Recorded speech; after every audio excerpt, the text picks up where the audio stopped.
इसी तरह मोहम्मद अख्तर पूछते हैं कि गवर्नमेंट मुलाजिम जीपी फ़ंड पर हज कर सकता है। जीपी फ़ंड जो होता है वो मुलाजिम की कटौती होती है। असल में वो शुरू से थोड़ी थोड़ी कटौती करते रहते हैं और उसी कटौती को फिर मुलाजिम को वापस कर दिया जाता है।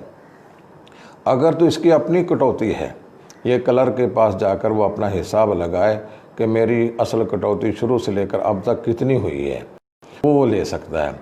और उस कटौती के ऊपर जो मिलने वाला फ़ंड है जिसको हम सूद कहते हैं, इस पर उसका कोई हक़ नहीं है, वो उसको नहीं लेना चाहिए।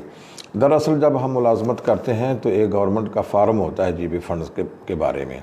उसके शिक नंबर 14 में ये लिखा होता है कि आपने इस कटौती को ही लेना है, ये इसके साथ लगने वाला सूद भी लेना है। तो हम उस पर यस या नो करते हैं। अगर हम उसको यस कर लें कि हमने उस सूद को भी लेना है तो सूद के साथ आपको मिल जाएगी। अगर आप उसको पर नो लिख दें तो आपको सूद नहीं मिलेगा, आपको असल कटौती ही मिलेगी। असल कटौती से आप हज भी कर सकते हैं, ये आपके अपने ही पैसे हैं और इसके साथ जो मिला हुआ सूद है वो आपका नहीं है। आप उसको ना लें, ना ही उसको लेकर आप हज पे जाएं।